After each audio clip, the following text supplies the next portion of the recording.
Hello everybody, how's it going and welcome back to the As Always podcast, episode 154. I'm one of your hosts, James, and I'm joined as always by Tyler. As always, how's it going, my friend? It's going well, how you doing?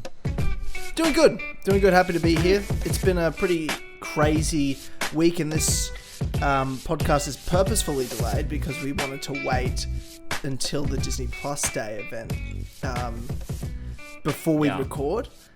Which honestly was a mistake, but the potential was there, though. You know what I mean? True. Like, what if we'd really be kicking ourselves as if what we wanted to be there was there, even though it wasn't. Mm-hmm. But we'll get to that and much more.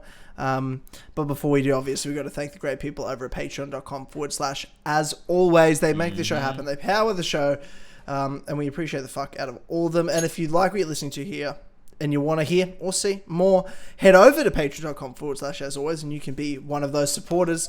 And you can also get the greatest podcast on the internet, the Clubhouse podcast, exclusive to patreon.com/as always for as little as $1 a month. There's over 125 episodes for you to stream.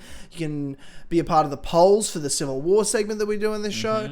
All of the fun shit, early access to James videos. It's just the place to be. It's absolutely the place to be, and I highly, highly recommend it. But of course, we got to thank our producers of the show that are over on patreon.com/as always. So thank you to Ollie, the Spirit Ollie, Avery Dobbs, Barron, Keen, Clark53, Damien, Epic Alaric, or Gandalf's Dusty Cock, Ferentino, Flash Paradox, Franco, Jesper Olsen, King Richard III, Ryan, Hafer, Seth, Tristan Weaver, Viridian, and Ballsack47. Thank you, Sweet Ventures lads, for helping power this podcast. James, how you going, my friend? I'm good. I'm doing well, feeling nice. Doing nice. That's gaming. Good. Yeah, I'm just overall having a pretty good time. So that's good. That is good. What games are you playing at the moment? What games am I playing at the moment? Yeah. Well, Forza Horizon 5 just came out. I've been playing a lot of that. It's been a really nice game to just be able to just, play and just chill out and just have a good time with it. I fucking love racing games, and Forza Horizon are some of the best. So it's been really good. I think games. Yeah, exactly. The guys working on the new Fable, they're really good at making shit, and this is I think this could be my favorite Forza Horizon. I've played all of them, and they've always been really fun, but none of them have ever surpassed the very first one for me, and that could be because of nostalgia more than anything. I just have fond memories of playing that first one, but I've been really enjoying this new one, and I think the setting is like a huge part of that. It's set in Mexico, and it's just like a really solid setting with like some really nice environments and some really nice tracks and stuff. It's just really good. So I'm having a really good time. And it's been getting a lot of high praise as well. It seems everyone else is really buzzing about it, so that's cool. It's just been really fun to sit down and do that, especially after like something like Skyrim that I was playing for like 2 months. Yeah, which is quite a heavy game to put, sink your time into. But Forza Horizon's a bit more light, a bit more casual. And yeah, it's nice. It's fun. Yeah, nice one. I mean, there's a bunch of games about to come out. Battlefield is already out. It just sort of slipped by me, so I want to pick that up this week at some point. Yeah. That's shit. I had no idea. I'm pretty sure it is. Isn't Eddie been? I saw them tweeting about it. Oh yeah, maybe. I haven't looked. I have no idea what the release date was for Battlefield. Battlefield, what's it called? 2042. Battlefield 2042. Yeah.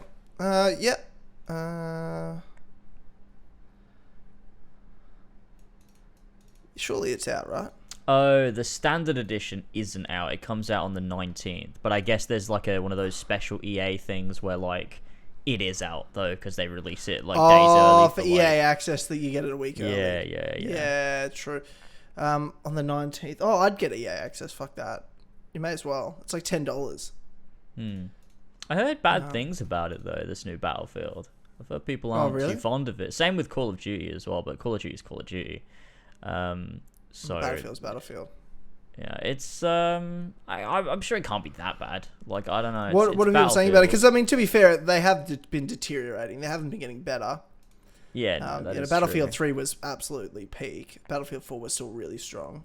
Battlefield 1 was a bit like, that's all right. Battlefield 5 is more of the same, just sort of. So I was a bit worried. I was hoping them going a bit forward would help. I think a lot of people are just like, I don't know, the game just feels lacking, and it's just not very fun to play. I don't know. And it seems they're focusing on this Battlefield Portal thing. I haven't been following it, so I don't really know too much, but I just What's Battlefield Portal? It's like this, I don't know, I think it's a game mode where shit comes, like, it's a culmination of, like, everything Battlefield. So, like, you got, like, World War II stuff, modern stuff, futuristic stuff, you know, World War One stuff, like, everything from, like, history or whatever, all just, like, clashes in, like, one Battlefield. So... Okay. That's like their main focus, I think. But yeah, I don't know. I don't know enough to say. But yeah. I mean, well, I'm gonna pick it up. I got friends that want to play, so I'm sort of like, yep, this will be good. There'll be a bit of gaming. Yeah. You know, after work, you know, it'll be a good casual game to play. Yeah, sure, for sure. Yeah, I'm excited just to play a bit more futuristic / modern compared to World War II. I'm over the World War II stuff and the World War I stuff. Everyone was begging to go back to those settings after a bunch of like Modern Warfare games, and I was like, I don't know. I'm not prepared. I feel like Modern Warfare's the sort of best era you want to be in. You want to be in today, especially with a Battlefield or a COD, right? Yeah, it's, I don't know, like, I liked the return to World War One because it was like, oh, this is really different after I've had so much Modern Warfares. But then it gets really old, especially when COD does it, because they're like, oh, let's do a Call of Duty World War Two. Let's do it to death, yeah. Yeah, and then you get, you know, then Battlefield goes, okay, well, now we've done World War One, let's do World War Two. And then... I think the problem with Battlefield, though, was not only was the multiplayer just mid, I think the big problem was their campaigns were terrible. Yeah. Like, they do the separate stories. Like, and there's a bunch of them, and at least they were sort of fun in Battlefield 1, but it just felt like there were just a bunch of mini missions they threw you into some, like, multiplayer maps. So it didn't feel like it was devoted. It felt like it was just something they threw together. But there was enough of it. It was a bit of fun. And then Battlefield 5, you could tell they just didn't give a shit anymore. There was, like, 2 campaigns rather than, like, the 5 or 6 that came in Battlefield 1. I was like, oh, they just don't care. Like, I want a good campaign. First-person shooter campaigns are fucking sick. Like, yeah, they are. Because you know what you're going to get. You know what you're going to get. It's not going to be more than, like, 5-6 hours. That's what it is. That's fine. That's what I like about it. It's like going and seeing just, like, it's video games version of an action movie. I don't need it to last me 100 hours. That's why you play your fucking fantasy things that are like these fucking epic adventures that go forever. That's what that's for. I want a quick hit of adrenaline. That's what a first-person shooter campaign is supposed to be about. Cool stories, great action, set pieces, doing crazy shit, wrap it up in 5-6 hours. There we go. But these things they're doing is just like they don't care. They haven't given a thought into it. They take a multiplayer map, throw you a couple of objectives for 5 minutes to do in there, and they're like, yeah, that's part of the story. And now you, this character in this country doing this thing. It's like, okay, I'm not connected to anything. So I'm hoping, I don't know about Battlefield 2042, but I'm hoping there's at least a decent campaigin. There's no campaign. There's no campaign? No, there's nothing at all. It's just multiplayer. What? The whole game is just a multiplayer game. They haven't even done like the little stories in this one. That's changed everything. So yeah. Why, dude? Why are they doing that? I have Campaigns no idea. are fucking awesome. I guess Battlefield there's 3's campaign's sick. Yeah, it's really good. I like that one. Battlefield 4 was pretty good as well. Yeah. It's those big set pieces. I don't really remember that are so Battlefield 4's campaign that much, to be honest. I remember 4 more because I didn't really play a great deal of 3, but I remember I had 4 because it's the first one that came out on Xbox One, yeah. So I played that a couple times. I really liked it. It was fun. Yeah. That's the thing about these two main first-person shooters, the Battlefield versus the COD. COD, to me, I think they do way, way, way better campaigns than Battlefield have ever done. Like, COD campaigns are fucking awesome. I believe Battlefield has way better multiplayer. I much prefer Battlefield's multiplayer to Call of Duty's.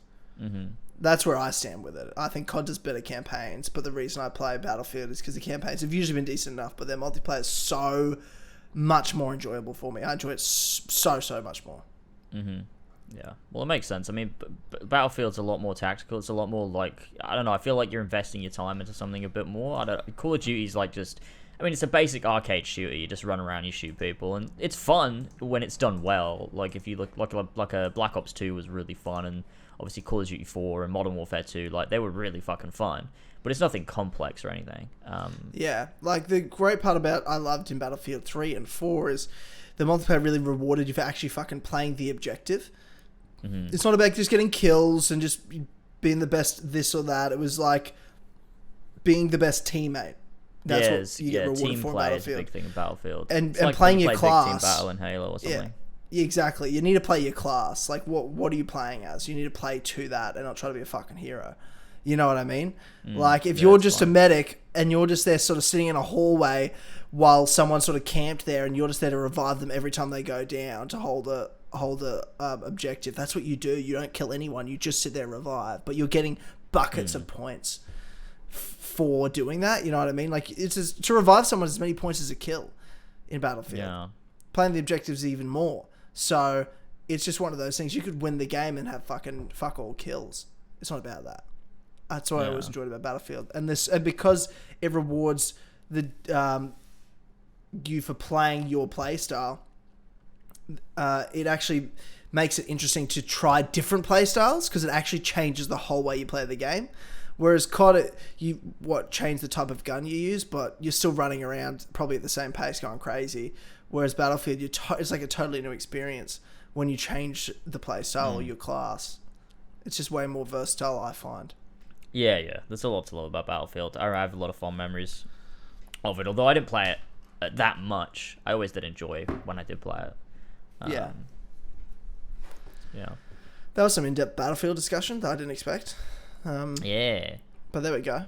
There's me caring about video games for the first time. Oh my god. In a long time. That was incredible. I know. We'll get back to some game stuff, I think, towards the end of the podcast, but we've got a bunch of movie and TV show shit that's gone down in the last week, James, so I want to talk to you about it. Mm-hmm. The first one is Spider-Man No Way Home, the big movie, 2021, the most talked about movie of the year by far. It just, things can't stop coming out of the woodworks with this movie. Yeah. Like, at what point it's like, at first, like, we haven't heard anything, and now I'm like, holy someone shut the fuck up. Someone's a rat. You know what I mean? Like, there's leak photos or information or people saying this, but at the same time, we're getting all these fucking spoilers ruining the movie. But at the same time, the way they're marketing it is like we don't know everything, but we'll give you a few little tastes. And I'm like, either go all in and market it properly, or don't tell us anything. Don't tell us fucking Green Goblin got revealed pretty much in a fucking poster this week.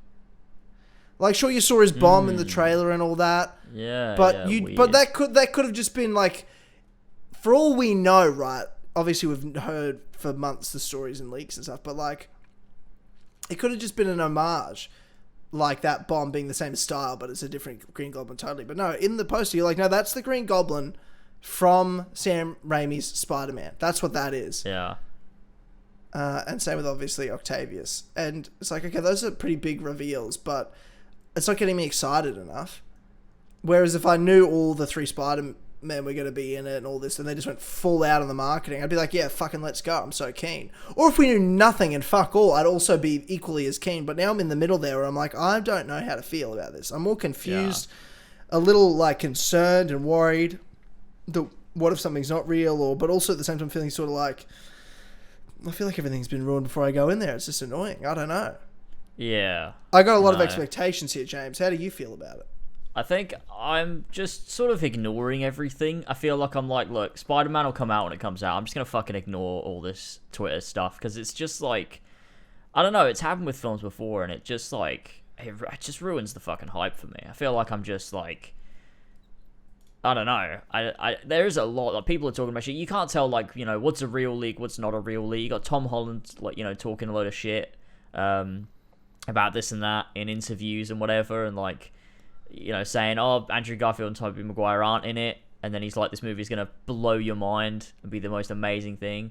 It's like the culmination of 3 generations. It's like, oh, Jesus Christ! So make your mind up. And it's just it's just been such weird marketing. obviously a lot of that is down to like a lot of the issues are down to leaks and the fact that things are getting leaked. But you think they'd like be running a tighter ship? Like why? That's what I mean. Are they fake leaks though? You know what I mean? Like, are they? Well, sorry. What I mean by that is, are they planted leaks? Like that Sony using their marketing is like, let's leak shit, like a bunch of fucking unprofessional cunts. Yeah, maybe taking the Ubisoft approach. Yeah. Oh, sorry, I dropped this. Did you see that? Yeah, maybe they are. I don't know. Which is stupid. I hate it. I hate their marketing for this. Yeah, it's been. No matter which way you look at it, I'm not happy about it. Mm-hmm. Yeah, I just want the movie to come out. That's all I'm saying. Yeah. Yeah, I just want the movie, and I want to see what happens, and I'm sure it'll be a good time. Yeah, it will be a good time. Did you see the leak photos though? I won't not seen, spoil it. Okay. I have not seen any. No, I'm trying to stay away from everything. I just don't want to like get involved because I feel like I'm involved. I'm too deep now. That like every time anything comes up, any leak, I'm gonna look at it now. I can't not. I've just gotta. And I feel like one of us has to. Sure. But if I were you, I wouldn't look at any of these leaks. They're ruining the movie. For me. Okay. Well, that's cool. I mean, is it cool? It's not cool. It's bad. No, it is bad. But yeah, I don't want any surprises to be ruined for you, or like something to be fake and not to happen, but you were excited about it. Yeah. So there's issues, but there's been a lot of Marvel stuff, especially this week with the Disney Plus thing. But Eternals came out.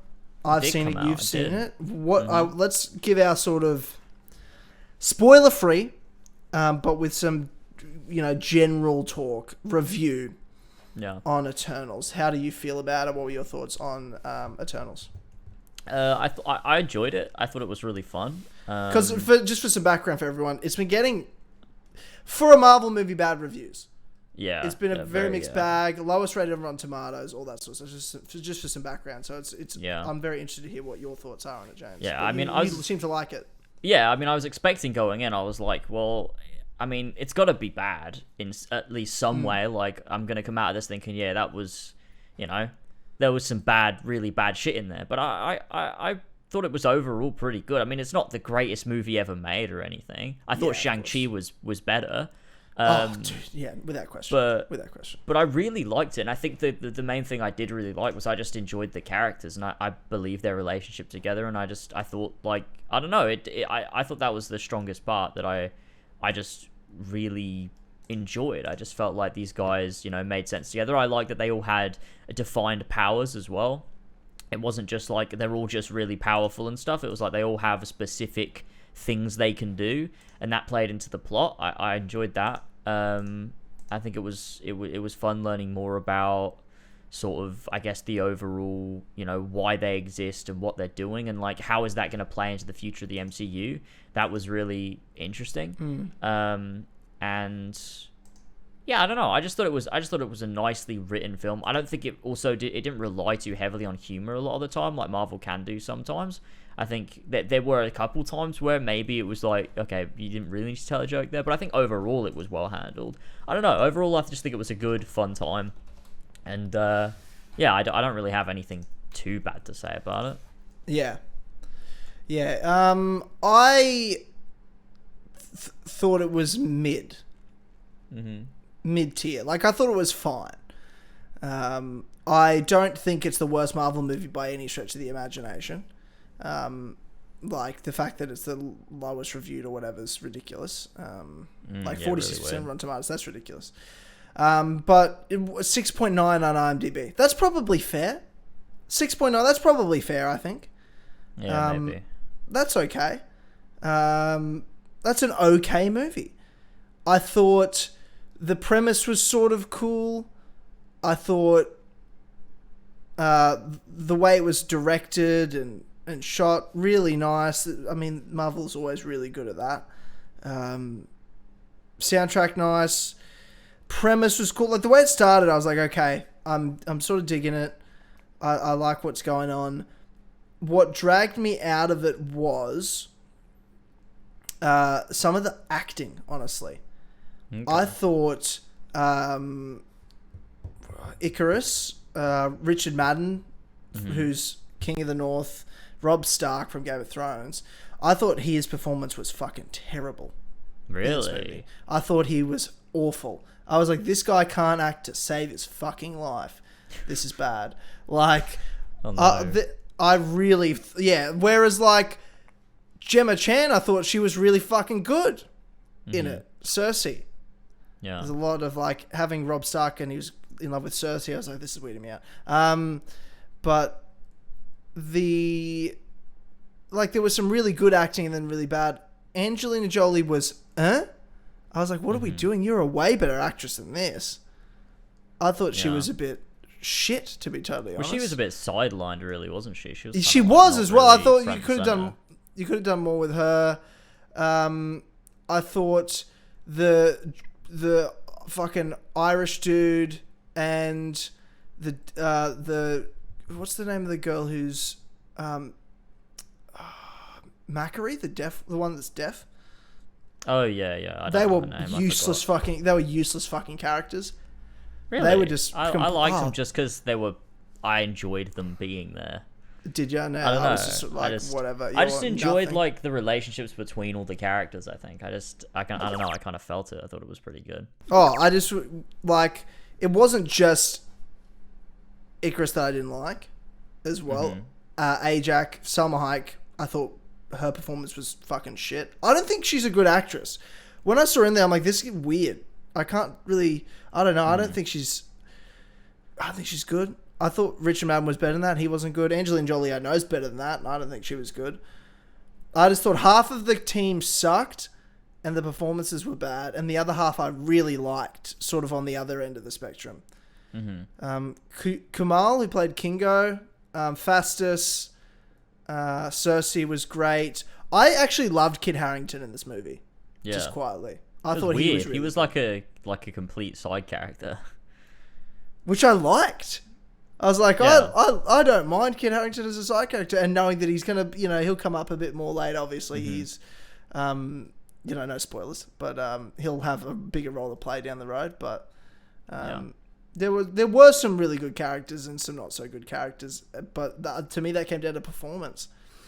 But the biggest thing for Eternals for me was that I felt it was just too much. As the first MCU movie, like I always ask myself when I'm watching these movies.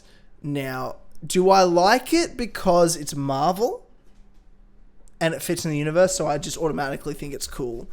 Or is it a good movie on its own merits? And I remember asking myself that watching Shang-Chi, and I go, this movie fucking slaps with or without being in the MCU. It's just a good movie. But being in the MCU helps. Like, as in, it's just a cool addition when the movie's good. Whereas I'm watching this, I'm like, fuck, I wish this wasn't a part of the MCU. Because it's just too much. I'm like, there's too much going on. This is a whole other side of like, I'm like, I just can't deal with any more shit. This other whole species and form of magic and form of like power and shit. And it has drastic consequences on the world and the universe. And I'm like, how has this never been mentioned or brought up before? How is this conveniently happening now? It's starting to get ridiculous. And this was the first time I'm like, it's so big of a spectacle, each of these small movies, that I don't know. Because you've got to make these movies individually stand on their own and be big. But when you're fitting it into the MCU, in this case, it was a negative to me. It just didn't fit well. I mean, I liked the way they tied in the Celestials and stuff. I thought it was cool that it had a threat towards Earth. Because, I mean, we've known about the Celestials for a long time and, like, what they do and stuff.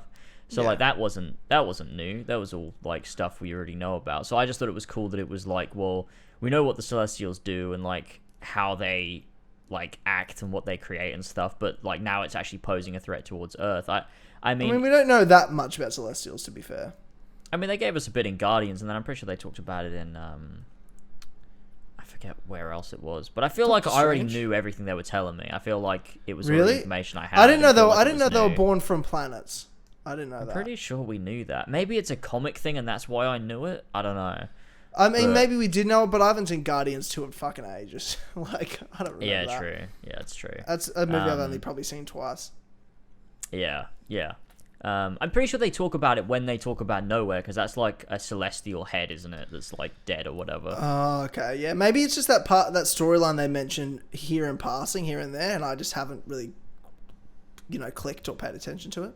Yeah. But I don't know. I liked that. Thought it was cool, and I like the Celestials playing a bit of a bigger role, and maybe that'll have some more implications down the line. I would think so. Which is cool. Where do they fit in the future, do you think? Because I mean, it's not a spoiler. They make these movies to fit into a greater universe and return. Do they fit into the Earth storylines with some threat there? Your Spider-Man's, Captain America's, Black Widow, Hawkeye, all that? Or are we talking, the Marvels, space stuff, Thor, Guardians? Where do the Eternals fit in? I think we're gonna go more space oriented, simply because they've so it's kind of like, and be careful, spoilers. Oh shit, yeah, that's a good point. I mean, okay, so the good guys win in the end. Just bleep that, Josh. Yeah. It's I guess that I feel like they're gonna go more space oriented. I think because it's I don't know, it just makes sense to me. I can't really answer without talking spoilers, I guess. Okay. Okay, fair. I like it. What do you think of the post-credit scenes without spoilers? Like them? I thought they were both really good, to be fair. I enjoyed them both. I liked the second one more than the first one. Agreed. But I thought they were both both strong. Both interesting. Set up some prospects for the future. It was cool. Yeah, agreed. Let's do some rapid fire Marvel stuff with this Disney Plus event. So just very quickly, your thoughts in a couple of words. What did you think of the showing for Moon Knight? I haven't seen it. You haven't seen it? I haven't seen any of this, actually. Now I'm just realizing. Oh, I've seen images, but I've not seen the actual thing. But I don't know enough about Moon Knight, so I just sort of feel like I don't feel any more or less than I did before for Moon Knight. She-Hulk, did you see the new logo for that? It's so bad. It's terrible. It looks like a CW. Someone said, I saw on Twitter, so it's like a ugly. CW logo. I'm like, yeah, it fucking does. Yeah, it looks terrible. Bad. Especially when the logo before looked really very Marvel-y. Very cool. And I'm like, no, this looks like shit. Yeah. But they've got Bruce Banner in... Yeah. in She-Hulk. So I'm like, oh, that's cool. We'll see Hulk return and how that plays in. It looks... Honestly, I'm really worried about this show. It looks sort of shit. That's how I feel after that small little nothing we got. I was like, ugh, no, pass. I mean, I will watch it, but pass. Hulk sucks. Yeah. It's weird because Hulk isn't even that interesting on his own. So yeah, it's a weird one. What the fuck else did they show? Let's have a look. I got them up here. They revealed a few bits and bobs. Home. Nope. I'll be down. Doctor Strange 2 reshoots. Marvel Zombies. Is that going to be excited for Marvel Zombies? Yeah, no. Yeah. Spider-Man Freshman Year, I thought that was interesting. It's an MCU show. It's animated. It's set before Homecoming. Yeah. That's cool. I like that. I'm a big Spider-Man fan. That's fun. Yeah. Yeah, that'll be cool. And it's like the MCU's Spider-Man, obviously. Yeah. So that's cool. Yeah. I'm trying to scroll back to all my likes to find bloody... Oh, they announced the Agatha show. Oh, yeah.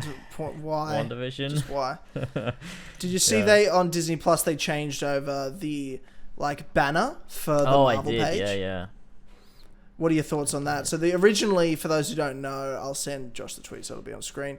For those watching on YouTube, it has the original 6 plus Nick Fury all sort of on this banner for Marvel of the Avengers. And now, I love it. Front and center, Sam Wilson, Captain America, is in the front, but you got Loki, Captain Marvel, Wanda, Black Panther, Shang-Chi. Thor's still there, and so is Black Widow for some reason. I'm sure they'll get rid of her soon. Yeah. Spoilers, sorry, for those who don't know, the Black Widow dies. What? Yeah, I'm sorry, man. I didn't have the heart to tell you. Oh my god. Sooner. I thought now would be the best time. I don't believe it. Yeah, I know. I'm so sorry. I'm so sorry. But yeah, it looks cool though. yeah, no, I thought it was just a little something in there extra as well. There's a whole bunch of shows, X-Men '97 animated show or whatever it is. Yeah, they're doing a revival. That's wild. Yeah, what's up with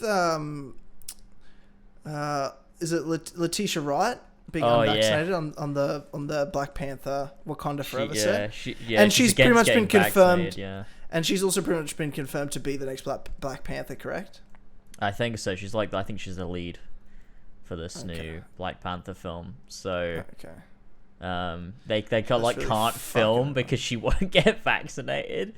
So yeah, I don't know. She's a fucking idiot. But it's whatever, I guess. Yeah. They announced Echo. I don't know what it is, but they announced it. Yeah, what the fuck is that? Yeah. Yeah, they've not said anything about it. No, I don't know what that is. There was a new... I don't know, I saw this trailer called Limitless with Chris Hemsworth. It's like a Nat Geo Disney Plus show, and it looks fucking awesome. I don't know. It just looks like one of those like old school Nat Geo documentaries that you don't see them do anymore. Mm-hmm. And I don't know, just if anyone didn't see it, it looks fucking sick. Culture Crave on Twitter. I just love their Twitter page. They just post cool shit all the time. Always like good content. That's like I wouldn't even know about Limitless with Chris Hemsworth, but I'll watch everything on that Culture Crave page. A bit more Hawkeye stuff because that's out in a couple of weeks. Like there's a lot going on there. And teaser for Miss Marvel as well. That was cool. I'm excited for Miss Marvel. I just think it's an interesting character. And I just think it'll be a really cool, different show vibe because it almost looks like a bit of a kid show. Yeah, yeah. And I sort of like that. Like, see how Marvel do a bit more of that, like a very innocent sort of kids teenage show. Yeah. I think that'll. I mean, you know, it's fucking Disney for God's sakes. You know what I mean? Yeah. And then knowing she's gonna have be in the Marvels movie. Mm-hmm. With bloody Monica Rambeau. I fucking love Monica Rambeau. I'm so excited. I do too. I'm so excited. She's made me excited for a sequel to fucking Captain Marvel. Oh my god. Yeah. But the biggest disappointment I think we can safely say coming out of the Disney Plus event, well, biggest news, biggest anticipation was for a Kenobi trailer. Mm-hmm. And we got a little behind the scenes type reel, very short 1 minute one, instead of a trailer. I'm very disappointed, and I know a lot of other fans are disappointed. What did you think of it? How do you feel about it? Yeah, it was a cool little teaser thing, showing some bits and bobs. It was nice to see Ewan McGregor talking about it, and there was some nice concept arts. You got like Obi-Wan fighting Vader, which was really cool. Yeah.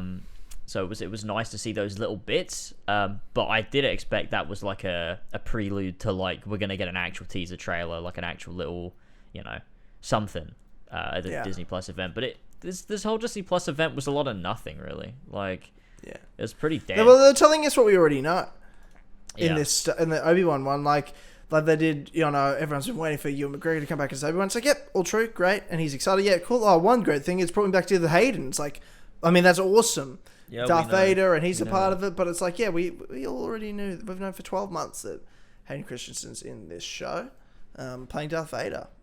And they're teasing like, yeah, and they're going to have a big battle at the end. I'm like, yeah, you told us that 12 months ago when the press release first came out about Hayden Christensen being in it. That they were going to face off and have a big rematch. The rematch of the century or whatever it is.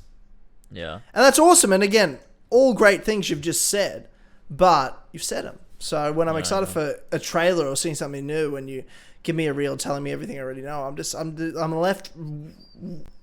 left wanting more, is all I'll say. I'm left wanting more. I even watched Revenge of the Sith the night before. Like a fucking idiot. I look so stupid. Wow. Now. Yeah. You know what I mean? I feel embarrassed. I feel used. Yeah. Makes sense. I feel used. I think that's pretty much it with Disney Plus event. Mm-hmm. Onto the gaming. Onto the gaming. I think we've got to talk about this. One, Darby Mcdevitt is Yeah. and has announced he's back with Ubisoft and the Assassin's Creed team in a absolute plot twist to this narrative. An absolute spanner in the works, one might say, James. Yeah, one might say. One might say spanner you. in the works. I mean, I don't know if that's true. I'd say it's especially you, because you like doing that impression of me. Yeah, that's true. A spanner in the works, one might say. There's a spanner in the works, man. It's a catchphrase. Yeah, I know. One of my many catchphrases. Dude, like, I don't know what to say about this. I don't know what to say. Well, I'll find his tweet. Yeah. How do you feel about it? I mean, I'm happy for him if that's what he wants to do. Obviously, it's a bit weird for me because I mean I've been like openly supporting him in his his new job, and then he's like, guys, I've gone back to Ubisoft, and it's like, oh, good for you, I guess. Yeah. But I don't like them, so yeah. I guess let's clear this up. This doesn't change your mind all of a sudden of like, now I'm going to buy the new Assassin's Creed because I love Darby and I'm going to support Not him. a fucking chance. Hey, if anything, I'm definitely not buying it because it's the guy who wrote Valhalla, so it's not happening. Oh, wow. I'm joking. We love Darby. But it's like I said on Twitter, I'm just really interested to see, how he slips in a little vague reference to the Assassins in a, 150-hour live service Witcher clone. So it's going to be really, really interesting. It's going to save AC, honestly. But here's the thing, and this is how I feel, and Darby hasn't said this to me. He's never confirmed it. Like, I'm speaking from vibe and vibe alone, and we do operate off vibes. So I feel like I know what I'm talking about when I say this, but again, doing research, I'm not speaking for Darby, obviously. But I got the vibe from Valhalla and from that experience and from that game and the product that eventually came out, that as much as obviously he cared and loved what the work the narrative team did, I think overall as a video game and a video game experience, the delivery from the company, he was left feeling sour and unhappy. Mm-hmm. And the way he was talking like it was some big end to Assassin's Creed, partly because I think he knew he was going to leave, and partly because he knew the direction they were going in, and I don't think it was good. Mm-hmm. And that's going off strong vibe. That's going off vibe that I do know a few things, and that's not necessarily from him. That's just word on the street is. Word on the street. Around the water. Vibe on the street. People talk. Mm-hmm. And the direction they were going in was looking really concerning, and we should just enjoy Valhalla, and then because it's probably going to be it. And we talked about that, and we tried, and unfortunately Valhalla is a terrible steaming pile of shit. With the greatest respect. Obviously with the greatest respect to the team that worked on it. Just a steaming pile of shit. Terrible game. You didn't like the Bayek letter? Did that not make the game better for you? No, actually made me angry. No, it made me really fucking angry, to be honest. It didn't make you forget the 35 hours to 70 hours of meaningless bullshit you did to get it. It didn't make you... Well, I mean, I feel like you're being pretty generous when you say it was only 70 hours. It took things. You know what I mean? Oh my God. Like of the 150 hours to complete the game, 135 of those hours were useless. Yeah. It's really funny. I get a lot of people that keep asking me still to this day, like, wait, I was watching you play through Valhalla and you really liked it. What happened? And a lot of people seem to forget that one, time passed and you reflect on things. But second of all, I played it twice and it was considerably worse the second time when all mystery, all intrigue, all hype, all excitement, everything was gone. And I was experiencing the game for really what it was.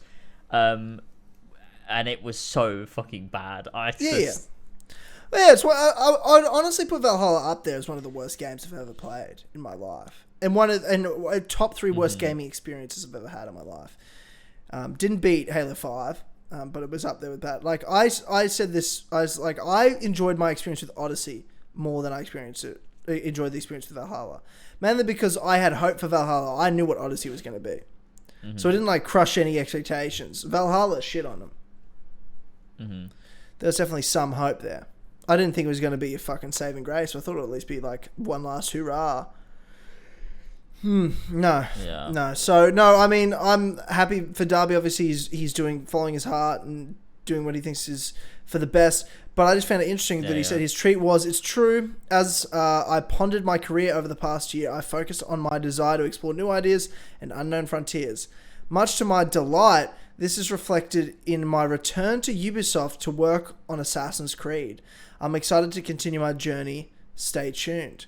Followed up with, on a personal note, I have never been more excited about the places we're going and the stories I get to tell with this crew. That's the one that piqued my interest in the sense of... He knows, like, I've had public discussions / arguments, to be honest, with him about, after Valhalla, about what I think the stories need to be told and what Assassin's Creed stories really are, real Assassin's Creed stories are. And they're not second tier, they're a focus. It's about the philosophy. And history being the background curtain to it. So, and I feel like he at least agrees that is a great story to tell and he would love to if he got the chance. But he didn't get the chance and he left. But now he's saying he's coming back and he's like, I've never been more excited. Like, is he getting more creative freedom to actually get to do what he wants? Like, but then we sort of already know the next game's going to be this constant live service. What the fuck? What's going on, James? Ubisoft have said to him, you can write 4 more secret notes that are hidden in the world. And he's gone, wow, amazing. I can't wait. They've said they can be 2 pages long as well. Dude, I feel like you're being a little bit... I'm fucking salty. I'm still fucking salty about it. I feel like you're being a little bit passive-aggressive here. I feel like you're a little bit upset. I don't know. Oh my god, Valhalla ruined me, honestly. Oh mate, I mean, I almost stopped playing video games and quit YouTube after it was that bad. It was that second playthrough. I could have fucking left it and been like, you know what, I had a good time with it. It was fun and moved on with my life. But I played it again and it just ruined my life. It was so bad. It was the worst few months of my life. Every single flaw stood out to me, and like every good thing, I was like, that's a fucking slap to the face. I hate it. I hate the fucking little assassin notes. It's fucking shit. I fucking hate it. The only thing I think I can say from Valhalla that I still actually do like, and will probably always like, are the Desmond voice notes. But beyond that, to be fair, even I like the Desmond voice notes. But having fucking low key come back to life in 2021, wearing a wolf t-shirt. It's funny. T-shirt. Yeah. Funny wolf Maybe t-shirt. the worst thing I've ever played. Yeah. It's up there. So I just want to point that out, that so everyone understands that, yes, I'm happy for Darby, because I fucking love Darby. I think he's a great man, but it doesn't change anything for me. There's not a shot in hell I play the next game. Yeah, no chance. I mean, I would have played anything he worked on that wasn't Assassin's Creed or with Ubisoft, but he's with Ubisoft, and that's the end of it, and that's okay. Yeah. And that's okay. Yeah. He's got to do what's right for him, but it's unfortunately not buying, supporting Ubisoft. Yeah. We're talking about it. We're talking about it as we do. Yeah, and I mean, for people that are still playing these games, what he's talking about, like, on a serious note, it sounds good for people that, give a shit still, somehow. But also, I would take it with a grain of salt, because, I mean, everything that everyone talked about in the lead up to Valhalla was, like, leading into it being, like, everything that we wanted, and it just wasn't that in the end. It was like, the Assassins and Templars, there's a big part of it, and it's like, it was not at all a part of it at all. No, it wasn't. So, it was, there was an assassin in it, I guess, but, like, it wasn't, I don't want to fucking get into analysing Valhalla, it's, but it's, I think a lot of people are jumping the gun, as Assassin's Creed fans do, as we maybe would have done years back. Darby's back. Oh my god, everything he's saying on Twitter in these 2 tweets, these 2 vague tweets, AC is saved, it's coming back. Oh my god, it's amazing. If there's anything I've learnt in the last 12 months, James, it's don't trust. And that's on a personal level. So if you think ouch. Oh, ouch. I thought I'll make it a bit funny. We'll make light of it. If there's anything I learned the past 12 months, James, is I don't trust anyone. Understandable. There's a lot of layers to that, what I've just said. There's a lot of nuance, if you but that includes Darby Mcdevitt. So, Darby, I don't trust you. I don't trust anyone. Because what are you going to do? You're going to fucking break my heart. So get away from me.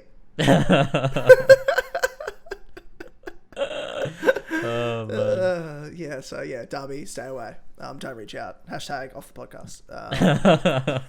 No, seriously, you can come on whenever you want. That's it. That's still an open invitation.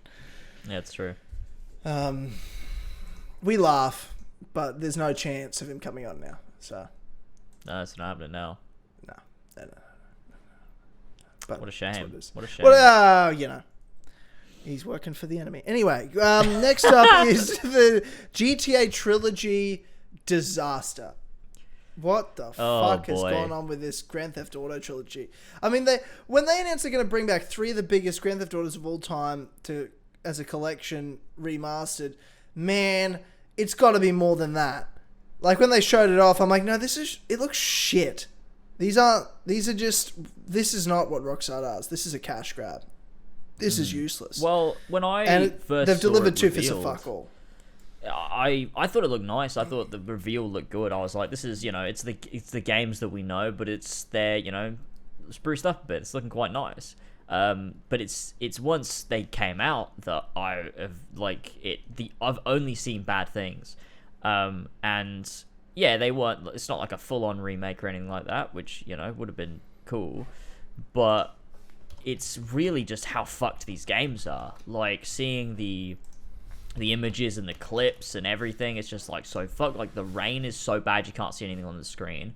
It renders underwater. So if you're looking at like a body of water and it's raining, in the patch where like the water is, there'll be no rain because the rain goes behind the water on the screen, which is fucked. Yeah. You've got like AI upscaling the text on stuff, so it gets the text all wrong and everything's spelled wrong. And like, because it's upscaled it and no one's double checked it. It's a fucking disaster. It's just, I was going to play it and going to stream them all, but I just don't think I'm going to do that now. Seems like a complete waste of money, to be honest. So I'm just going to stay away, play other things. Yeah. No, I completely agree. It looks like I wasn't going to get it anyway, but it looks like it's just a fucking disaster. And it doesn't improve anything. Yeah. It actually has sort of tarnished memories of these games. Like, one thing about San Andreas that I always remembered, it was like, man, this is like the biggest game in the world of all time. They've never made a bigger map. I remember seeing GTA 5's map and going, man, I thought it was going to be like a San Andreas level big, but I guess they're just going small. Dude, the GTA 5 map is 100 times bigger than the San Andreas map. What the fuck? But it's all blurred, so you can never tell how far anything was. It was so deceiving. Yeah. So deceiving. It's been fucked. And I just, I don't want to play it anymore. Doesn't look like it'd be fun. And I got too many games to play as it is, and they're better games. So, it's, avoid it. Move on. Yeah. I'm going to keep playing Guardians. I'm going to keep playing Final Fantasy, and then play Halo when it comes out. It's going to be good. You're going to keep playing what, sorry? What? What did you just list off that you're playing? Final Fantasy and Guardians of the Galaxy. Oh, thank God. Oh, dude, I was going to get angry. What did you think? You bought Halo 5 Guardians. Dude, I was about to fucking lose my shit. I'm playing better games at the moment, and then, like, I'm like, that's not true, because... No. Because Halo 5 Guardians is not better than any game, because it's the worst game ever made. You know what I'm saying? What I'm saying? Yeah. No. The worst game of all time. Yeah. It's not better than anything. So that. Yeah. We are playing it, but I'm not playing it. Like it's on George's road to Infinite. We're we're getting through. It's really hard on Legendary. We're really struggling. Yeah. Well, when games are poorly designed, that tends to happen. It is actually poorly designed. It's actually bad. Yeah. It's not fun. It's as poorly designed as Halo 4, but with 10 times worse of a plot. Yeah, that's true. Yeah. It doesn't have any saving grace. That it's just anyway. Doesn't matter. Yeah. Well, actually, talking about Halo, there's a lot of rumors and a lot of chatter that Halo Infinite's multiplayer is dropping tomorrow. So by the time this podcast is up, it'll already be out. That's what you're saying. Yeah. On the 15th of November, apparently, there's a lot. Geek Fam from the community has been sending me all the little details on Discord DMs, keeping me up to date. And there's a lot of like this seems like just like a really badly kept secret more than like a rumor, to be honest with you. It looks like it just dropped randomly. I don't know. It looks like I guess they have it ready. But it seems they're going to announce it during the Xbox event tomorrow. That it's out, and that they're just going to drop it straight there at the Xbox 20-year anniversary event. So that's going to be interesting. This comment that I'm making now could age badly, or it could age well. It depends what they do. But I'm looking forward to it. If that's the case, that's fun. I won't be able to stream it because my internet's fucked, but that's all right. We'll be fine. I'll stream it eventually. Will you be able to play it at least? I'll be able to play it, yeah. I just can't stream. Okay, you need to sort that out. Yeah, that's sort of. But we can do 4 pillars, like, video. Yeah. Record us all playing. That'll be cool. I just hope the whole thing's good. Like, for the love of God, please. Mm-hmm. Please be okay. Yeah. I hope so. Halo.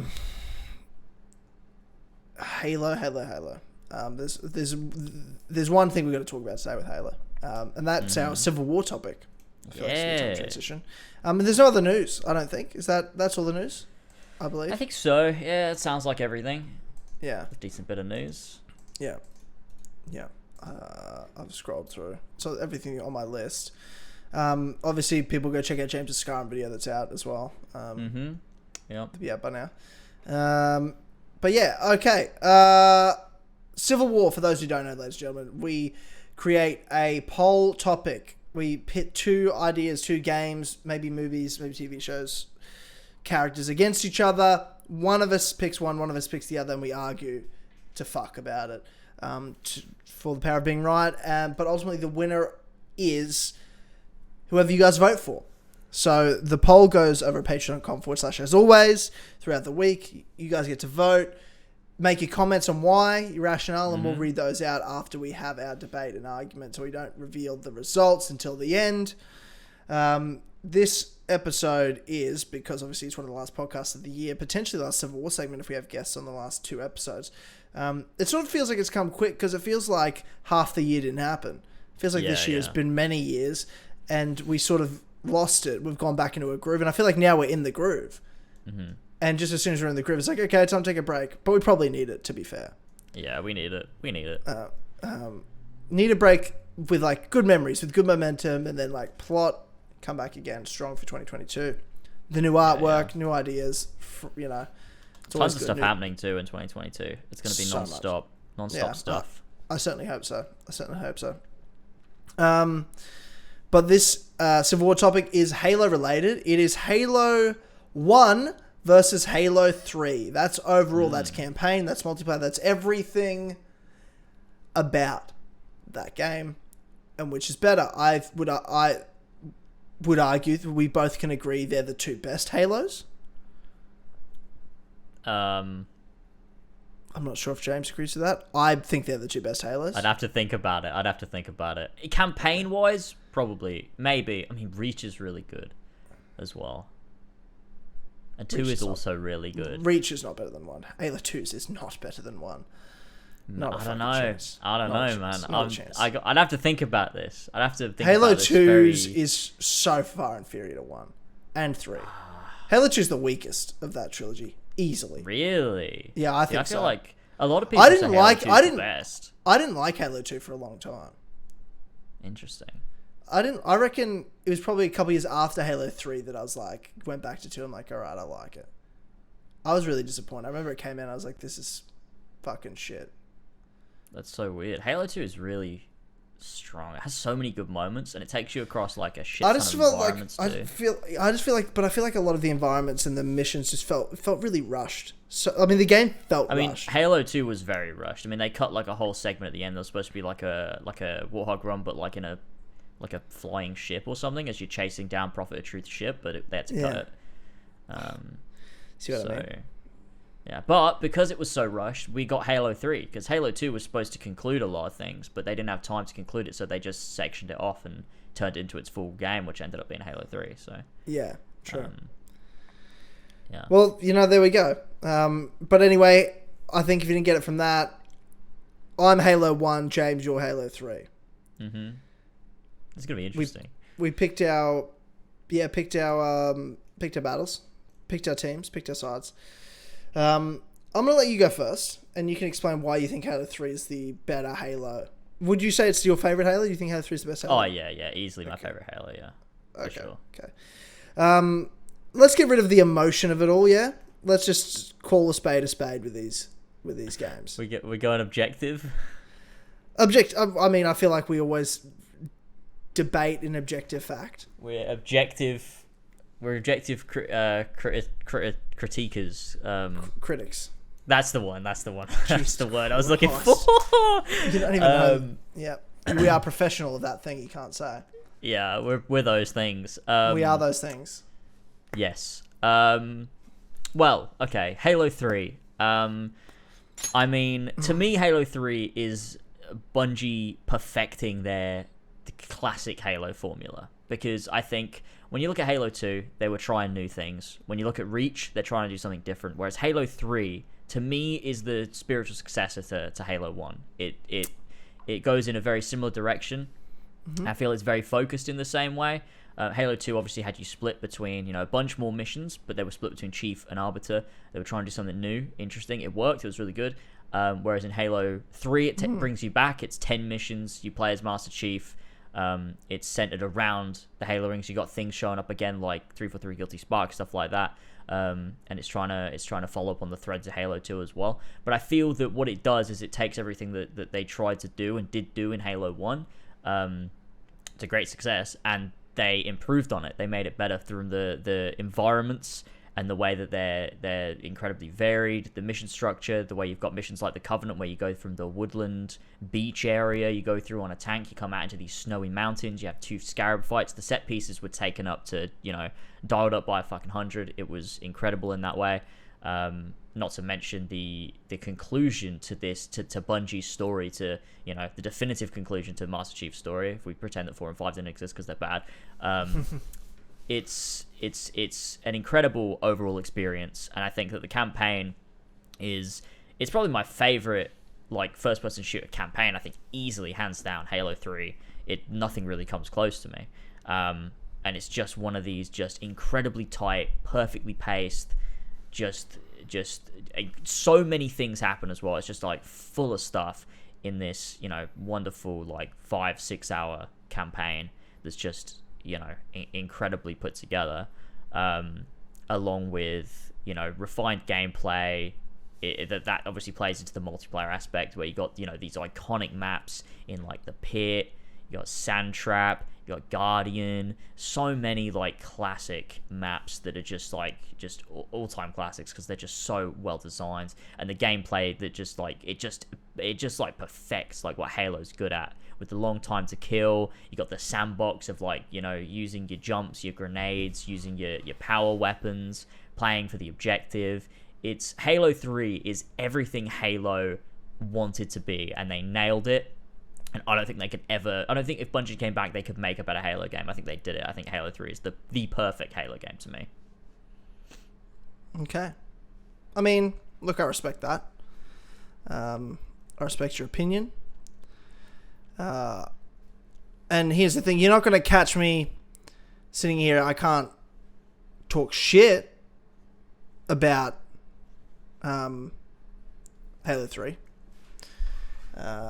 Halo 3 is a fantastic game. I'd say it's the second best Halo.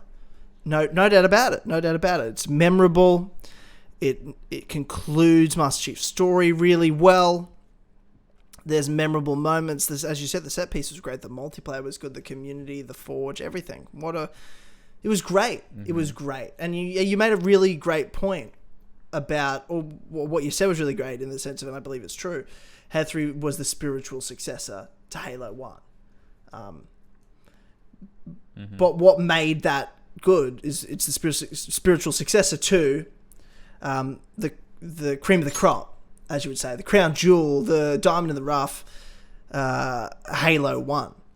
The supreme Halo, the only Halo that matters, Halo 1, Halo Combat Evolved. You know, and Halo 3 is nothing without Halo 1. I think we can all agree on that. That's just a fucking fact. We're dealing with objective fact here, is Halo 3 ain't shit without Halo 1. I mean, one might say it ain't shit, really. Like, if we're talking all time, if we're talking Halos, and people might get upset about this, but sorry that I'm brave and willing to say what's true, and that is that Halo 3 ain't shit when we're talking about all-time great Halos compared to Halo 1, because it's irrelevant without it. It doesn't matter. It doesn't do anything other than, I guess, it grows. You know, Halo 1 didn't have Forge, you know? It did some new things. I'll give it that. Yeah, okay. But the multiplayer experience, back in the day, it changed everything. It changed the game. No, it didn't have local online, like, it didn't have the online multiplayer in the sense we know now. It didn't exist. You'd have mates, they'd come over, you'd put a sheet on the wall, you'd have a projector, and you'd connect 2 Xboxes, and you'd have a LAN party in your house with 8 of you playing Halo. You know, that was the shit. That was memorable. That was incredible. Changed everything, changed what first-person shooters were, reinvented the future of first-person shooters and of multiplayer. It was the perfect experience. It was a cult experience in its time. You know, you can't compare it and say, oh, Halo 3 is better because it had all this community thing. I'm like, well, online didn't even exist in its time. You know? That happened because of Halo 1. And it was just as good without it all. It didn't have that, and it still manages to live in fucking eternity, that you can play it now online on the Master Chief Collection with a multiplayer, and you're like, holy shit, how fucking good is this? It's a 20-year-old game. And that's just multiplayer. We're not even talking about storyline. We're not even talking about memorable moments, set pieces, where you don't know what the fuck's going on. You don't know who any of these characters are. It manages to give you so much and leave you wanting so much more. With our characters, with our story, with intrigue, the different mission structures for its time, like, nothing compares. Nothing compares to what Halo 1 delivers in that regard. From soundtrack to story to the memorable moments. Think about when you see the Flood for the first time. That was one of the great moments in all video games. I can remember being terrified as a fucking young chap, 6, 7 years old, playing Halo 1 and the Flood pop out for the first time, and how fucking terrifying it was. Mm-hmm. And how, like, I used to mishit the light button on your gun at points, and it accidentally turned off. I'd freak out, like, oh fuck, turn it back on! Because I'd freak out. Because it was fucking terrifying. Because it created memorable moments beyond what Halo 3 had memorable moments, like you said. The fucking... The Scarab battles that you have. And those set pieces. Those are memorable. The end Warthog run. No, don't get it twisted. Memorable. But what's the Warthog run from? It's from Halo 1, James. Oh, yeah, but it's really It's from shit, Halo 1. It's not shit. The Halo fantastic. 1 Warthog run. You're flipping all over the place, the fucking Warthog physics. At one point in the fucking Halo 1 Warthog run, you're driving along, you go up a ramp, and it sends you into a fucking pillar. That's how it's built. They built it like that. Yeah. They broke it. They built it to be broken. No, well done, Bungie. You nailed it. They built it to be brilliant. And and they failed. Halo 1, you're sitting here going like, oh, Halo 1's Warthog Run shit. Halo's Warthog Run is perfection. And you're hitting that pill. It's just, I'm sorry that they just know how, you don't understand complex gaming. I don't know, or ancient gaming as one might say. I get that you're a bit young, you know what I mean? You're a bit hit with the kids and whatnot. You've got a TikTok account, I assume. I actually don't know. No. I don't know. I do not, no. You have a TikTok. Don't pretend you don't have a TikTok. We have a TikTok, actually. Mario runs it. What do you mean? The 4 Pillars TikTok. Is that an official account? If it's none of us running it? Well, it is. I mean, we said he could do it. Did we? I didn't fucking say that. Me and Ethan did. Me and Ethan said he could do it. Okay. Yeah, I don't give a shit. Like, I'm not using TikTok. Does he post on it? Yeah, there's loads of posts on it. Oh. Can he post this? Clips and stuff. He should post this clip. me of being like confused that we have a TikTok on the TikTok. I think that's a good clip for it. I think that's a good clip. It's a good clip. Go on, Mario. Yeah, but yeah, like I was saying, you're a young chap, young fucking James, young Jimmy, over here. Yeah, that's me. One might say. Yeah, one might. You don't understand how games used to be built, where things like running into walls to pop you down to the correct position was like, wow, brave. Genius. We call it genius. I'd go as far as to say genius. You're telling me that when you're battling Flood or when any of those like key story moments beat those first times that Halo 1 gave us, the first time when you're on the Halo ring, the first time running into a hunter or the Flood, or blowing up the Halo ring, you are kidding yourself if you think Halo 3's story moments beat that. If you really think that, no, God, you've got to be joking me. Easily. What's the best part about Halo 3's Warthog run? There's like a little fucking jackal Easter egg around the corner at the start. It's a grunt Easter egg and it's at the end. But whatever. It's a fucking Covenant. You're like not in Halo 1 you're driving through the Pillar of Autumn as it's it's blowing up and everything. You're going through. It's great. Yeah. But Halo 3 you are trying to escape at the Halo ring that's being destroyed. You can see it collapsing around you. The Flood are everywhere. Oh, yes. This is your argument. I'm sorry. This is your argument about why God of War wasn't as good as Red Dead Redemption 2. Oh, because it's bigger and better, is it? Oh, because it's fucking big action moments. Like, that makes it better, does it? That's what you're saying. No, that's what you're saying here. You're using your own arguments against yourself. You're a liar. You're a liar. And this is just clear as day. This is the moment that everyone sees the truth that I've said for years. Oh, very convenient. Oh, no, it's way bigger. You're trying to escape this big thing. It's way better. Like, it's a Halo ring. No. It is. The spectacle is on another level. To Halo 1. The spectacle's on another level. I'm sorry, technology incredibly made better. Warthog run. That's just it's just an incredible experience. I don't even know how they did it on the Xbox 360. Plates are falling It's down. Incredible. And look, Halo 1 pushed that original Xbox. It definitely did. But then you take what Bungie were doing, pushing the console, and you look at Halo 3, they pushed the 360. Like, I don't know how they did half the shit they did and fit into one level and one space and had it look as good as it did and have as many moving parts. It's incredible. You could say the same about Halo 1. You could say exactly the same thing about Halo 1. Yeah, and it's true. It's true about Halo 1. It's just 3 is better. Why? Because it's newer? I mean, that's part of it, I guess. More? That's you just don't appreciate history and what Halo 1 did. I mean, look at Halo 1's levels. There's a lot of times when they were restricted and had to reuse stuff. Like, look at, Assault on the Control Room, the library, 2 Betrayals. Oh, you can't talk shit about the library. That's one of the greatest missions of all time. The library is one of the worst missions in any game ever in the history of ever. Not true. It's the same room 8-9 times. No, but it's about the challenge because the library on Legendary is one of the great challenges. It's the thing people used to talk about. It's like, oh my God, did you know that guy beat the library on Legendary? And it would be like a fucking discussion at school.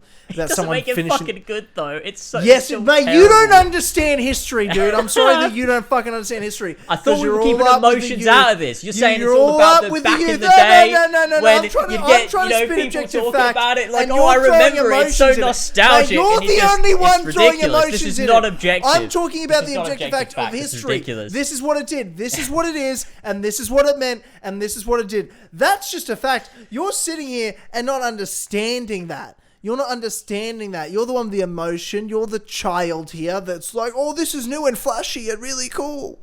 It's not even new. This is a 13-year-old game. Yes, but when you played it, it was this new thing and you thought Halo 1 was old. Whereas I played Halo 1 when it was new. I played Halo 3 when it was new. Halo 1's better. Halo 1 did more, was a grander achievement in video games than Halo 3 was. You got your rose tinted glasses on here. It's ridiculous. Mate, only one of us has it. You got your massive nostalgia goggles. You on. just don't know. You just weren't there. You weren't there. Hey man, you weren't there. You were not there with Halo 1. Halo 3 is a better game. Keys is the same mission as Truth and Reconciliation. It's the same. They did the same mission twice. That's not true. It's just not true. How are we supposed to sit here and have these discussions when you're going to be a fucking liar like this? Assault on the Control Room and 2 Betrayals is also the same mission. They did the same mission 4 times. What are they doing? Using your own arguments against yourself later when it decides to suit you. And you've done 10 missions, but you've actually made 6. What the fuck are you doing? And one of them is the same room 9 times. Bungie, come on. What the fuck? That's why Halo 2 is better. The Silent Cartographer. What else do I have to say? Yeah, well, I mean, Silent Cartographer was good. It was so good they made a whole game that was just the Silent Cartographer, and it's coming out this year, so that's exciting. Yeah, well, it's and what's the name of the like Aussie soldier that's in the Silent Cartographer, or is it the Kiwi soldier or whatever he is? What's his name? Chip something? Chip. What's his name? Trying to find what the fuck's his name? Chips Dubbo. Chips Dubbo. Yeah. Enough said. Enough said. You know what I mean? All Chips. So's Master Chief, but we're talking about the first time, the original. The original Chips Dubbo, Silent Cartographer. Yeah. Enough said. It's over. Oh, it's over. We don't even need to go to the poll. Yeah, you've made a good point, to be fair. That's all I'm saying. That's all I'm trying to say. Yeah, that's actually true. Chips Dubbo is... Yeah, that kind of does, yeah. And how fucking perfect the Magnum is in Halo 1. Just absolutely slaughters people. That is true. That is very true. The Magnum's very good in Halo 1. Come on, dude. You can't... Come on, but the battle rifle, it's not even in Halo 1. It doesn't exist. Yeah, who cares about the battle rifle? Incredible, iconic weapon. Cares? That's not. No, it's not. Game. It's not iconic because it's not in the original game. It's a made-up new thing. It's not iconic anything. It's a made-up fucking new thing. Yeah, you're right. Same with the fucking DMR. The assault rifle's iconic. The sniper's iconic. The shotgun's iconic. The Magnum's iconic. The battle rifle is not iconic. Not at all. What a ridiculous thing to say. What a ridiculous thing to say. Is more iconic. Well, you're a fucking idiot then, because that's not true. Battle rifle. That's not true. The battle rifle. How old are you, bro? The battle rifle was in 2 and 3. Dude, 2 didn't even have the assault rifle. Dude, you've never even played Halo 3. They took it out because it wasn't 7 years old, if you think this. What are you talking about? Look, they realized when they made Halo 2, they took out the assault rifle because it's shit. And they put it back in Halo 3 because they had to, pander to the old fans. No, it's because Halo 2 is fucking mid compared to Halo 1. Untrue. And you shouldn't have taken away the assault rifle. That's part of the reason. The SMG and added the fucking SMG. Oh, the SMG is fucking... It's a shit gun anyway. The best weapon in Halo, I'd argue. The SMG, the shitty machine gun. The greatest weapon. You can dual wield it. Okay. Exactly. Because it's light and shit. Yeah, exactly. No, ridiculous. Yeah. What are you even talking about? I don't know. Why can't Chief dual wield assault rifles? What's that about? He's really strong. It's not about strength. It's about accuracy. Yeah, well, I'm sure it'd be more accurate than dual wielding 2 SMGs, right? No. They're heavier, but also you need to aim them properly. You can't just open fire with one hand and assault rifle. What are you talking about? You've never shot. Have you ever shot a gun? But he doesn't aim anyway. Yes, he is. He's looking. That's why he has a little scope. It's always at the hip. He's aiming. He's aiming. He's not aiming. He is aiming. No. He's aiming. He's aiming. Come on, bro. Okay, well, I think I won that anyway, so.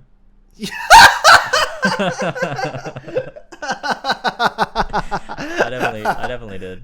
Yeah, I think I won that. I think I can safely say I want that. Objectively, I did, so we're all right. Well, okay. Well, let's go to the poll then. Let's go to the poll, yeah. Yeah, okay. There's no way you won this. Do you not think? Yeah, I mean, I feel like the community just doesn't... They're too young. I feel like it's just a victim They're just right. They're just correct. No. Well, look at that. Wow, that's not as close. I thought it'd be a lot closer than that. That is one-sided. That's a one-sided poll. To Halo 3 winning. Now, what I want to say about that is I want to point out how brave I am for having the right opinions and being brave enough to say it. Yeah. In spite of the fact that continuously this community gets it wrong. Continuously. I'm out here trying to change the world, and James is here with no real argument whatsoever. It's just James will say one thing, and everyone's like, "Oh, he's right." I think you're on the wrong side of history here. I love Valhalla. I love the Assassin's Creed movie. Hey, let's forget about those, right? It's a bad franchise anyway. You're a knee-jerker. You're a notorious knee-jerker. Yeah, but I think after 13 years, everyone else just listens to you. I'm not talking about this. I'm just talking about. I'm just talking about. I'm just talking about the fact that everyone will follow your knee jerks. Everyone just sort of follows whatever you say. I think it's right. No, because you're wrong all the time, and as I just said, as I just pointed out, I'm never wrong. Even when I'm wrong, I'm right. So, I see. Okay. Yeah. I strongly disagree. What I was brave to fight for what was right, what was true, which is Halo 1 is the greatest Halo game. It changed first-person shooters, it changed video games, it changed Xbox, and it's still changing your life, and none of you cunts appreciate it. A bunch of little cucks. And your first Halo you ever played was 3, and you don't know what the fuck you're talking about. You've probably never even played Halo 1 before. Yeah, probably not. I know I haven't. I've never played it. Well, I know that. I'm well aware of that. Yeah. I've never played Halo 1 in my life. You didn't even know Master Chief was aiming. You're a fucking idiot. Well, he's not aiming. He is, though, isn't he?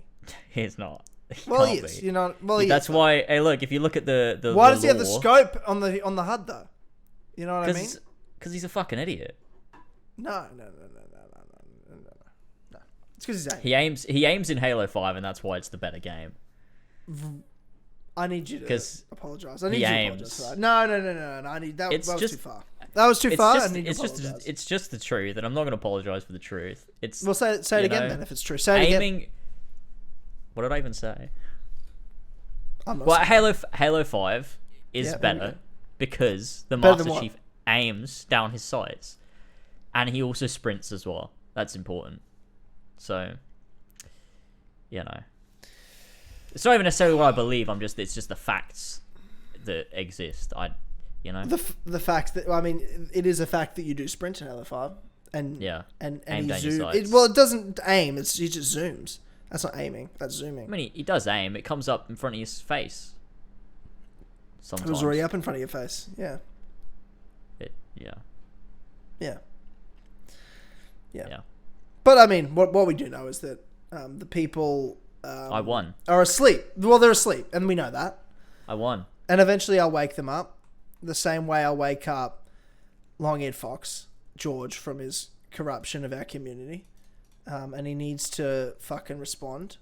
He needs to get his shit together because he promised the people he signed a contract to fight me, and he's not doing it. That's there's media obligations involved in this. There's promos involved in this. This is a serious game we're playing. And he's not participating. I don't know what you thought would happen. And he's not participating. Yeah, this is the obvious. So I just want the world to understand that for 2 years I've been waiting patiently. I've called him out. I've given him a chance. He's finally agreed to it. He's finally signed on the dotted line. Oh, it's cut again. Yet here we are. Just let him go on. I'm sure he'll keep going. He hasn't done it, James. It's cut out. So what are we supposed to do? Right. As I was saying, George just is not participating, James. George isn't participating. So just so the people know. Just so the people know. It's there's one of us that's ready to go. There's a lot of confidence here. A lot of people trying to insult me in my DMs and try to call me names. Try to say I'm going down. Well, I'm standing here. I'm here. I've always been here. I'm always the one that shows up. I'm always the one prepared to do it. And how many of these guys run away? How many, James, of these guys run away? You know, solid two. You're a little rat trader who devoted yourself to my team. Look, I've been transferred to Silent Fox FC. I've got to stick with my current teammates. No, we've been through thick and thin together through these Halo games. We play. You don't even know that guy. You've never gone through anything with George. I don't know what the fuck you're talking about. I don't know what the fuck you're talking about. You know what? You raise a good point. You promised when I whooped you badly, need I remind you. It was bad. How much shit you talk, how much fun you make of me about video games, how much better at video games you are. And the one time we've gone head-to-head, one-on-one, I absolutely annihilated you. It was bad, yeah. It was bad. And that's a fucking fact. And you said you were on my team from that point on. And you have been for years when I took on Ubisoft, when I took on the Creed. And now we've got George here. And he's running away. But yet you've jumped in his team. What's he going to do to me? Look, look, we're a team. Silent Fox FC is a team. What's as always entertainment, James? It's a business corporation. That I have no emotion towards. Wow. It's a money maker. Wow. You heard it here, ladies and gentlemen. It's not even really a money maker. I don't really make anything. This is what it's come to. It's about the money. I'd expect nothing less from James and Team Fox. I'd expect nothing less. This is what I'm trying to do. I'm actually trying to save everyone. I'm not here to be the bad guy. I'm not here to talk shit. I'm not here to say how good I am. I don't care about that. I'm here to save this community from a bad influence. From a man who doesn't have his nose to the grindstone. A man he's not influencing the people in the correct way. You don't need your nose to the grindstone when you have passive income. The income comes to you. It's passive. You can sit there. You can rake it in.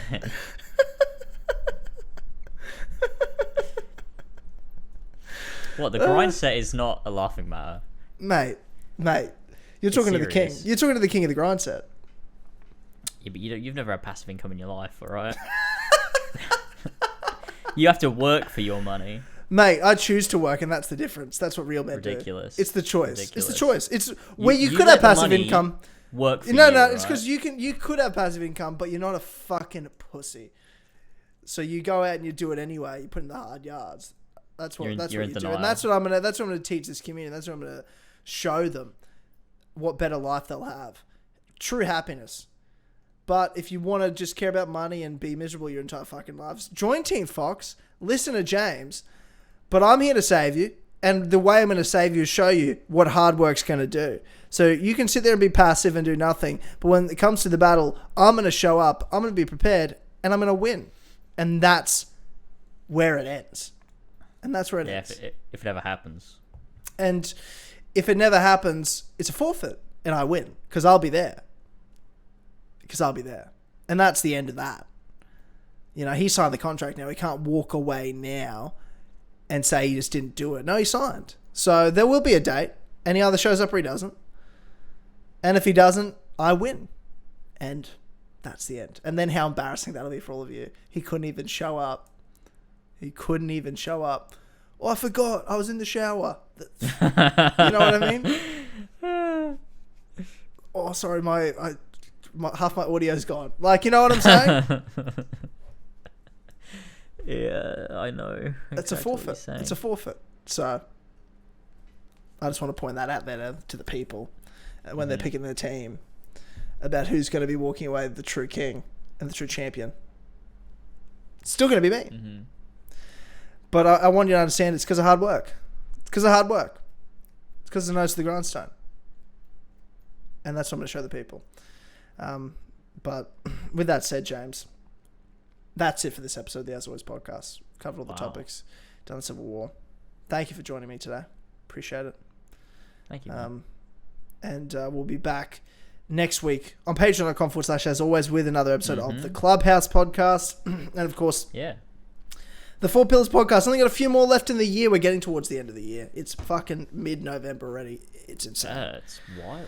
It's absolutely mental. Yeah, absolutely mental. But thanks everyone for tuning into this episode. Be sure to like this on YouTube and 5-star us on all your podcast services. Appreciate the fuck out of all of you. And if you do like what you've heard here and you want to hear or listen, see more, head over to patreon.com/as always. And just for as little as $1 a month, you get exclusive access to the best podcast on the internet, the Clubhouse podcast, over 125 exclusive episodes to stream at your leisure. Plus early access to videos, voting on polls for the Civil War segment here on the As Always podcast. All that great stuff and more. Patreon.com/as always, just $1 a month. Thank you to the Sweet Finches Lads supporting us there. We have Ollie the Superior Ollie, Avery Dobbs, Baron Keane, Clark53, Damien, Epic Alaric, Or Gandalf's Dusty Cock, Farentino, Flash Paradox, Franco, Jesper Olsen, Kingrich III, Ryan Hafer, Seth, Tristan Weaver, Viridian, Ballsack47, Aragon, Henry, Kimasaba Gamer Cream Pies, Lumistrad, Sicarius aka Kieran, Alfie Rodbert, Andy Good, Big Dick, 66909, Ben Davis, Ben Higgins is thankful for his stick brethren,